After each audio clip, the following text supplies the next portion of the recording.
హరిః ఓం. శ్రీ గురుభ్యో నమః. హరిః ఓం. వాక్య విభూతి అనే శీర్షికలో భగవాన్ శ్రీ సత్యసాయి బాబా వారి ఉపదేశము తెలుసుకుందాం. సాయి శరణం, బాబా శరణం. ఎట్టి తిండియో అట్టి త్రేన్పో.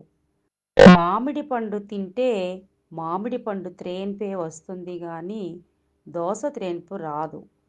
నీలో ఎలాంటి భావాలున్నాయో అలాంటి ఆలోచనలే వస్తాయి. ఎట్టి పని చేస్తే అట్టి ఫలితం. నీ హృదయం నిరంతరం నిర్మలమై ఉంటే నీలో మధుర రసమే తప్ప అన్య రసం ఉండదు.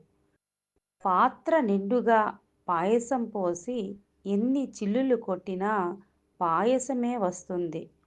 నీ హృదయం కృష్ణతత్వంతో నిండిపోయినప్పుడు సర్వం మధురమే.